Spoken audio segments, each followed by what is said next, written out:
You're locked in to the hottest station on the planet. Resistance is futile. The revolution has begun.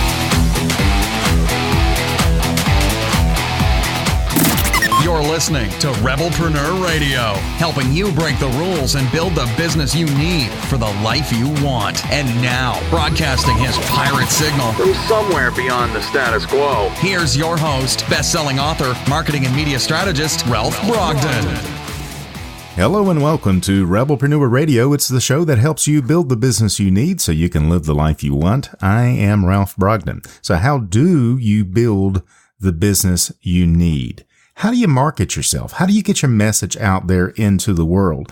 Everyone has a different opinion and everyone has a different specialty. And it can easily overwhelm you when you're trying to figure out with limited time, limited resources, limited money, what and where and how can I market myself, get my message out into the world, and what is the best strategy? And it seems like these strategies come and go. And you get the promotions that say, oh, email marketing is dead. Blogging is dead. And eventually, I guess they'll say Facebook is dead. But, you know, it's kind of ironic. Like Facebook is dead. Long live Facebook. None of these things really die.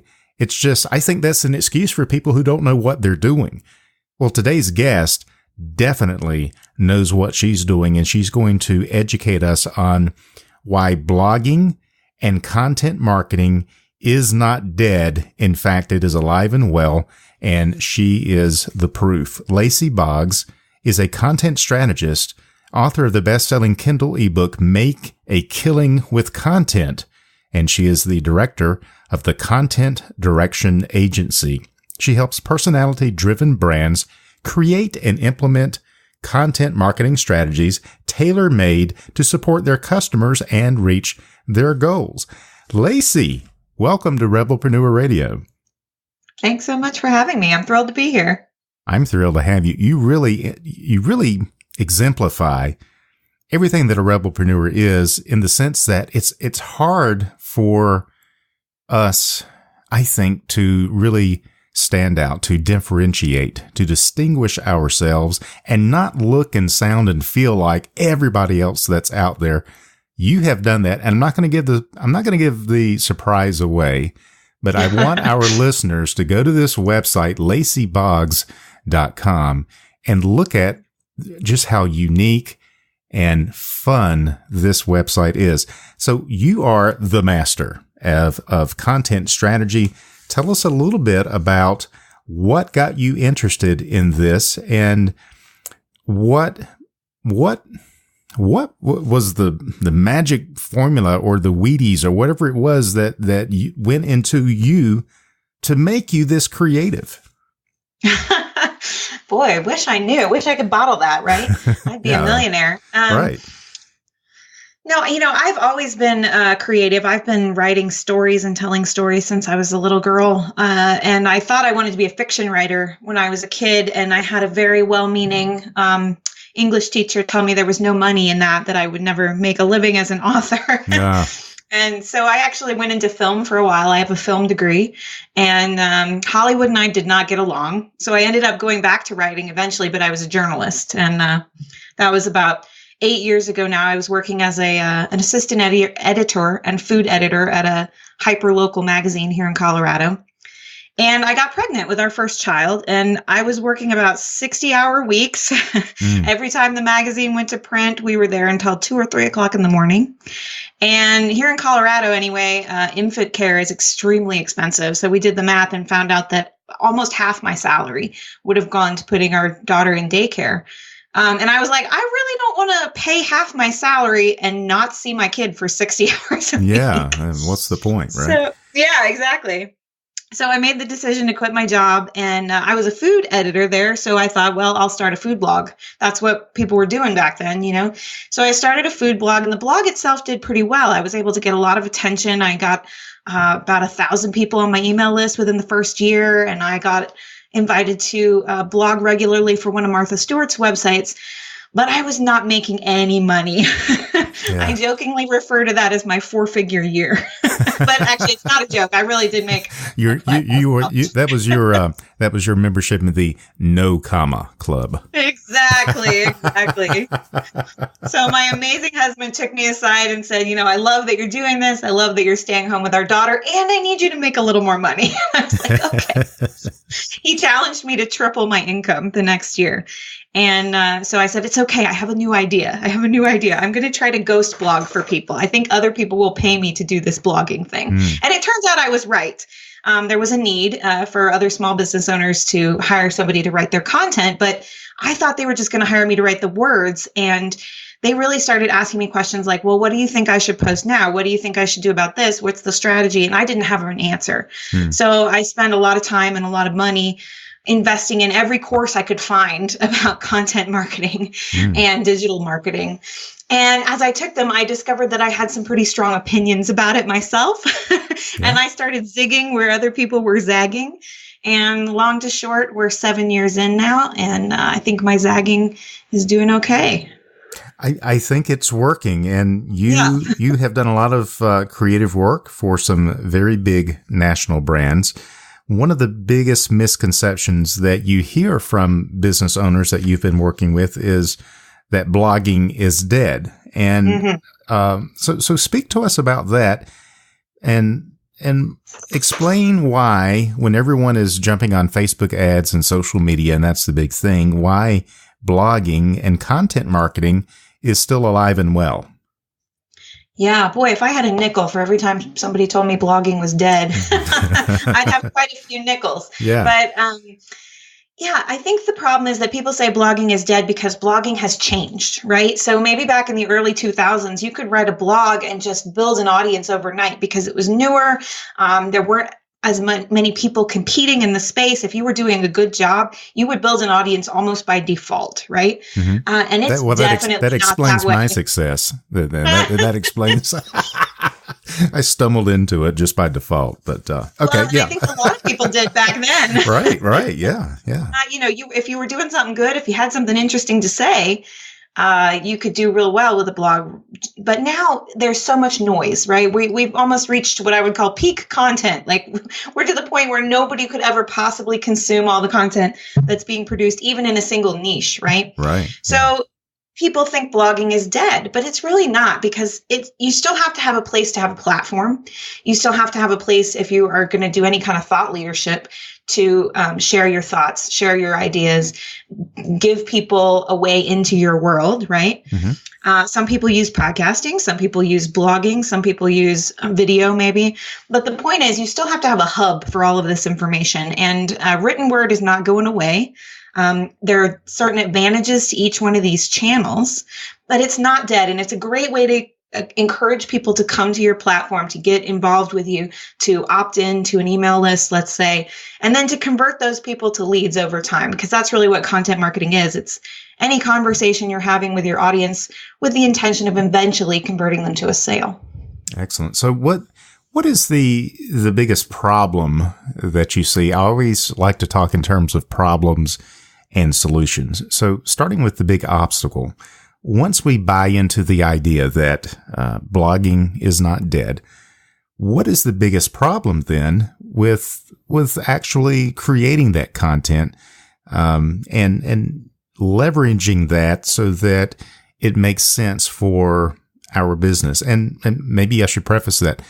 Does it make sense for every business and every brand to use this channel? Is it for everybody? Oh, no, I would never say there's no one size fits all solution, right? So some people are going to do extremely well. I've had people come to me and say, well, I've built this brand on Instagram. Do I have to have a blog? And my answer is like, no, of course not. If you're doing what you intend to do through Instagram and you're happy with that, great. I give you my blessing wholeheartedly. Mostly when people are asking me those kinds of questions, I say, do you want to build your platform on somebody else's land? Right. And that's a little tricky. Yeah. So that would be my only caveat with someplace like Instagram. But as I said, blogging, podcasting, videos is kind of all the same deal. It's a little bit different medium, a little bit different channel. But as long as you're building your platform on your own land, I have no problem with that. I do think most brands, however, benefit from some kind of platform like that to communicate with their audience.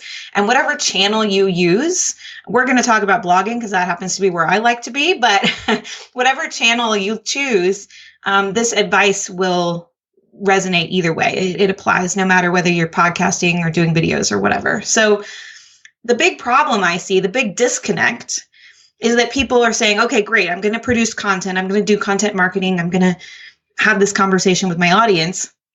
But then they never really connect it to their business goals or to their sales goals. So a lot of times this happens very frequently. I'll see business owners, just blogging their fingers to the bone, so to speak, putting out content all the time.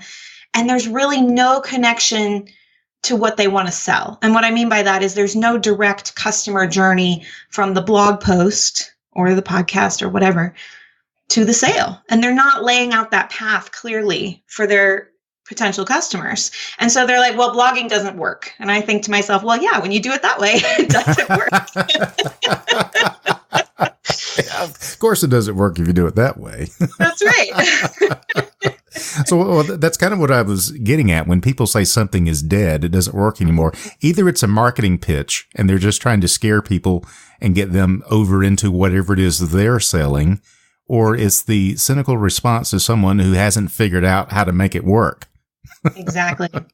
And when we figure that out, when we make the connection between what we're producing and what we want to sell, the results are there. I mean, I was working with a client.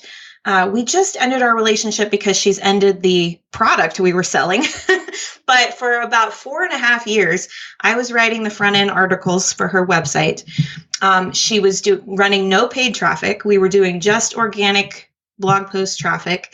She was getting around 5,000 organic leads a month using that system, and with a really robust follow-up email system on the back end. She was maintaining a membership site with around an average of 750 members a month and employing 3 people full-time. Wow. So anybody who wants to tell me that blogging doesn't work, I would like to point them to that. Yeah. Well, I mean, the proof is in the case history and in the client testimonials that you have. And so I think a big challenge, along with what you're saying, is that even if we have a sense that something can work and it will work, we feel overwhelmed, I think. Mm-hmm. And so then it gets back to, we gravitate to whatever comes naturally to us, whatever seems easiest and whatever seems the most pleasurable. And for that reason, you could find yourself building your platform on Instagram or Facebook. And then one day Instagram changes the rules, or Facebook decides, we're going to shut down groups, or we're going to do something different. Or, as a lot of people discovered, we're going to take all of the friends and the followers that you boosted posts so that you could connect with. Now we're only going to show those posts to 10 people. And it's going to be the same 10 people. So the fact that you invested to get 20,000 friends or followers really doesn't matter anymore because you can't reach them. And so Facebook can change the rules. What I love about your approach, and it synergizes with mine, is that we've got to have our own platform, build in our own land. And that's going to be a website. It's going to be a hub where when we go out into other territory, Instagram, Facebook, Twitter, whatever, YouTube, we can be there. We can have a presence there, but we've got to connect that content back to an offer. And preferably, I think, based on how you've got your website set up, it's back to a website with opt-in and with content and leading people step by step in the direction that you want them to go in a way that's going to serve them and solve their problems. Is that kind of the strategy in a nutshell? Boy, I couldn't have put it any better. Really, I like to think of social media and all those channels as distribution channels, right? Mm-hmm. So that they are not the place where you want all of your content to live. They're not the home, but all roads lead to Rome, right? So all those distribution channels are pointing people back to the big hub content that's living on your website so that you can have them opt into an email list so that you can sell to them down the road. Or maybe if you don't want to, maintain an email list, there's a opt in to get on a call, or whatever your business model, your sales model looks like. But regardless, what you said about leading them down the path, I mean, yes, one of my favorite metaphors for this is that, like, imagine your potential customers on one side of a river and your sales on the other side of the river.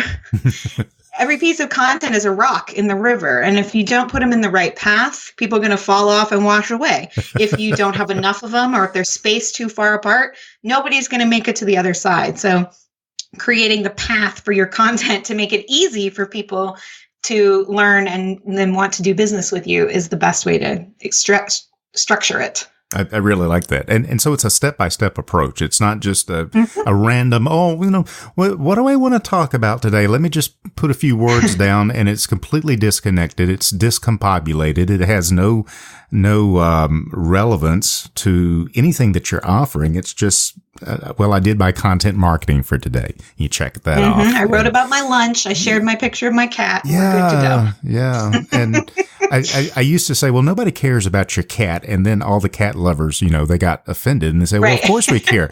So let me clarify that the people you're trying to provide products and services to, they don't care about your cat unless your product or service is related to cats, right? Right. Or, I mean, I've seen ways that people can build stuff like that into their brand. I have a mentor who shares about rock climbing all the time, and her business has absolutely nothing to do with rock climbing, but she uses it as a business metaphor, and it helps people get to know her. So in that case, it actually works for her brand. Okay. So if your cat is that for you, go ahead, post about your cat. There We you like go. it. There you go. Or dogs or whatever floats your boat. Or whatever. So, yeah. Okay. But we've got to,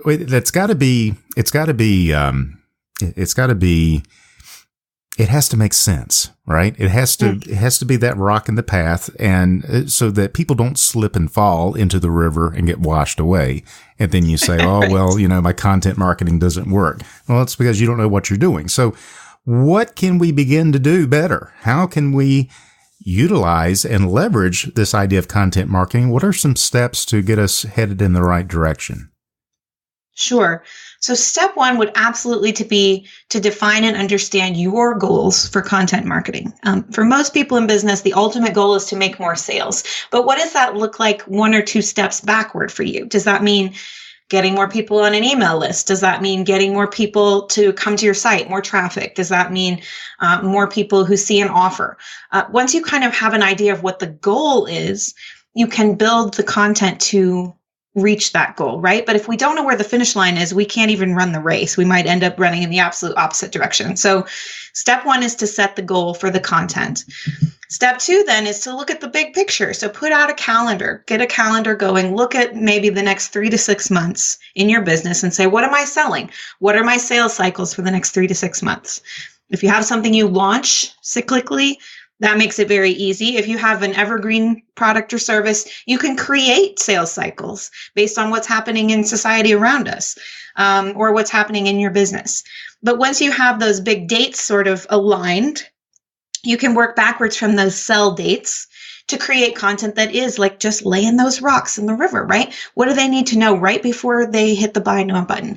Okay, great. What do they need to know to get to that point? What obstacles and objections can I overcome? How do I even get their attention? How do they know that what I do solves their problem? All of those things can be done with content, but you kind of have to know where you're going first, right? So step one was set the goal. Step two is to look at the big picture on a calendar and plan backwards.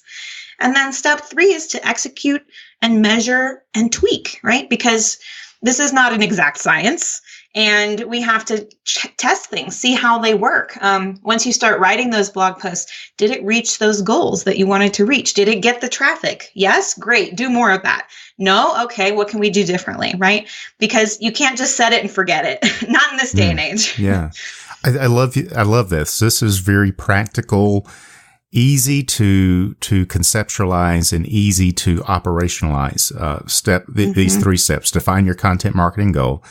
Create your big picture calendar after you have laid out what it is you're trying to sell, what you're trying to accomplish in the next 3 to 6 months, and then execute, measure, and tweak. So it's actually in thinking through objections, thinking through obstacles that are going to come up in the prospect's mind whenever you offer them a product or a service. For example, let's say, I'm just trying to make this practical for people who are thinking, well, I don't know how to come up with all this content. Well, just think about what Lacy is saying. Think about what were the last objections that you heard why someone didn't buy your stuff, and start with that. So if they say, well, I really want to get into your content marketing course, but I'm not sure it's a good fit for me. So then your blog content would be, here's the 5 ways that content marketing is a good fit for anyone. I mean, I'm rolling that off the top of my head. No, but that's perfectly correct. And the magical thing about content marketing is you can address some of those objections before you ever ask them to make a purchase. Yes. So that when they actually get to the buy now button, they're like, oh, right, I don't have any reason not to. I can't think of any reason why. And well, I don't have the money. All right, here's, content marketing strategies on a shoestring, 101 easy tips to follow. And then, but here's the reasons why it doesn't cost as much as you think to get expert advice. And then you build a whole thing around that. So you're actually engaging people in an intelligent, unemotional conversation that answers their questions, solves their problems in advance, so that by the time they get to the end of this path that you have built for them over the river, they're ready to give you a big hug. You've solved all of their objections, right? They're right. They're like, take my money. I know this is for me. In an ideal world, that's how it works. They're standing out there waiting for you to take their money. Are you going to take it? Are you man enough to take it? That's one of those movies. Well, okay, moving right along. How do you work with people, and how can they leverage your expertise to really improve their chances for success? Yeah. So, I've really given away the farm here. I've given you my process, but what happens is that a lot of people get stuck in the weeds, right? They get confused, or so I usually see one of 2 extremes: somebody who has all the ideas, so many ideas, but they don't know when to use each one, or somebody who's like, I have no idea what to write about. And so working with someone like me, the first thing I do is I want to know all about your business. I want to ask you, what are your business goals? We want to define those metrics exactly like I was just saying a minute ago. And then we start doing that same process, looking at your calendar, working backwards. What are we going to promote? How are we going to promote it?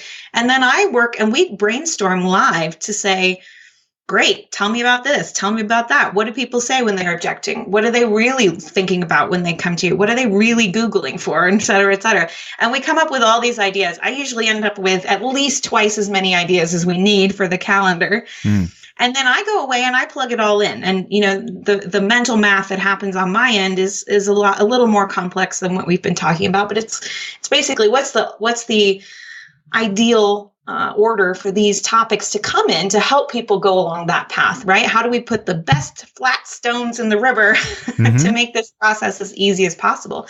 I do it all for them, so they don't have to worry about it. Sometimes we can't do this for our own business because we're just too close to it, right? We just can't see the forest for the trees. And so inviting somebody in who has no skin in the game except wanting to help you can be very, very useful, because I just have that outsider's perspective, and I can be in the shoes of somebody who knows nothing about your business and is looking to solve a problem.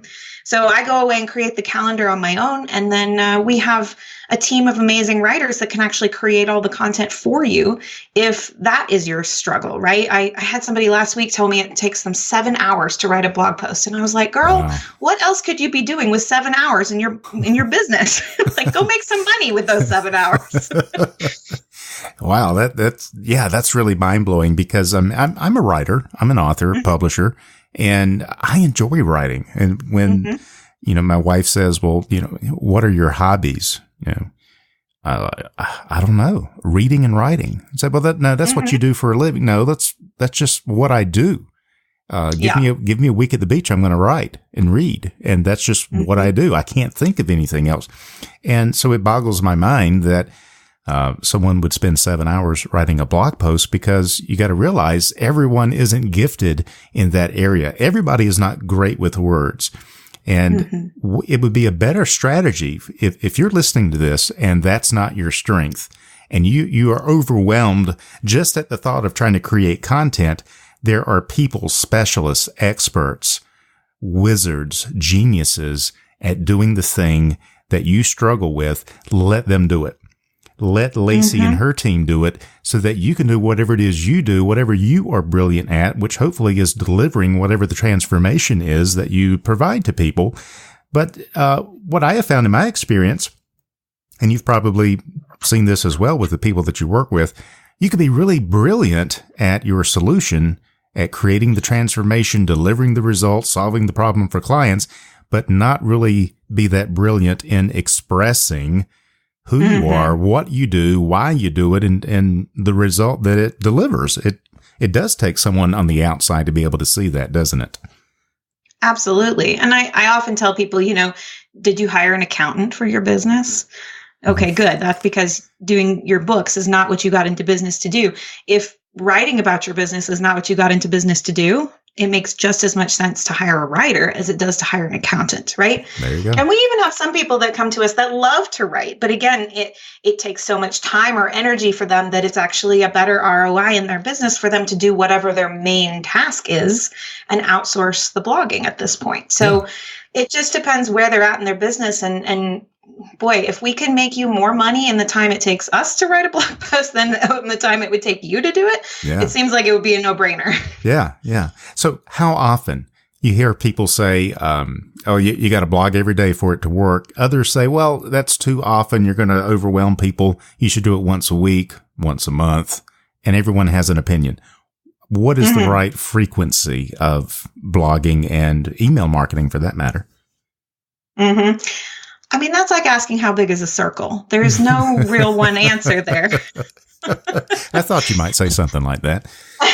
You knew that's where this was going. But my general rule of thumb, because I do get asked this question a lot, I would say that you don't need to shoot for every day if that's if you have something amazing to say every day, go for it. If you're Seth Godin and you can put out an amazing blog post every single day, awesome, more power to you. You do that. If you're like the rest of us mere mortals, shooting for about once a week is average. That's what most people do in business. I would say no less than once a month because people will forget about you. Yeah. And if you're going to do as little as once a month, then my caveats to you would be A, it better be amazing. That article better be awesome. And B, you better be promoting the crap out of it because otherwise it's not going to give you the juice you want to help move your business forward. In terms of email marketing, again, that's a little different. I usually encourage people to send, if they're blogging weekly, then send an email at least weekly saying, hey, there's a new post. When you're launching and selling something, the frequency goes way up, obviously. One of my friends and mentors, Joanna Wiebe at Copy Hackers, did the math, and she likes to talk about 4 gives to 1 ask. So that means you're giving 4 emails where you're giving something valuable to every one time you're making an ask. So if a sales sequence for me has 10 emails in it, then I need to have 40 emails where I'm giving something valuable. That's just a rule of thumb for her. Not all at once, right? Yeah. But it's like it all balances out over the course of a year, let's say. But again, it all just depends. I just finished writing an email sequence for a launch and sales sequence for a client that was 20 emails long over about a 3-week period. So yeah. So the answer is it all depends on you, on your business. Depends. Yep. Well, this is really this is really fascinating. So, Lacy, you are working with clients. You've got a lot of projects going on. What are you working on right now that's got you really excited? Yeah, I've been getting some downloads from the universe or whatever you want to say that I want to start offering some live content marketing co-working sessions. This is like, you're like the first person I've told about this. So this is so brand new. I don't even have a whole lot of details, but I think they're going to take place in my Facebook group or on Zoom, where we just get together in the same space and we all sort of work on our projects, and I'm there to answer questions in between. And the idea of this would be, people who are not ready to work with me one-on-one can come get a taste of what it's like. And people who are ready can really experience what it's like to work with me so that they can move into that relationship and with confidence, right? So that's one thing I'm doing. And if you're interested in that, you can find me on Facebook and join my page, and I'll have information about that. Or you can come to lacyboggs.com. I thought I'd give people a free download. Do you think they'd like that? I've already signed up for it, so I didn't wait around for an invitation. But yeah, nice, good, thank you. I thought I would share my editorial calendar template with your listeners. This is the same one I use with my one-on-one clients. It's step 2 of that 3-step process we were talking about. But if you go to lacyboggs.com/rebelpreneur, you guys can sign up for that, download the template, and start building your editorial calendar. And then you'll be on my email list. And so you'll get all the latest information about what's going on in my world. Very, very, very, what can I say? I'm just blown away by the value, the brand, the value, the content. You exemplify the very things that you are teaching just in this conversation. So it has really, really been a unique pleasure to have you on the show. Any final thoughts or words of wisdom that you'd like us to take away from this conversation? Yeah, I would just like to remind everybody who's listening that spaghetti is not a strategy.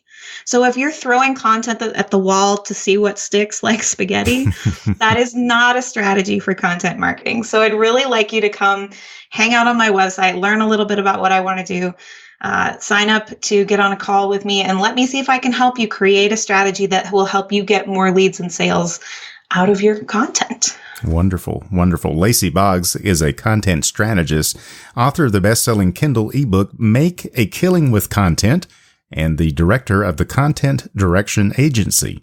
She helps personality-driven brands create and implement content marketing strategies tailor-made to support their customers and reach their goals. To learn more, go to lacyboggs.com. We'll have that link on the website. If you go to lacyboggs.com/rebelpreneur, you can get that free content calendar download. Lacy, it's been a real pleasure to get to know you. Thank you so much for sharing your time and your expertise with us today on Rebelpreneur Radio. I really appreciate it. Thank you. I really appreciate you having me on. You've been listening to Rebelpreneur Radio with Ralph Brogden. Download the show notes and much more at rebelpreneur.com.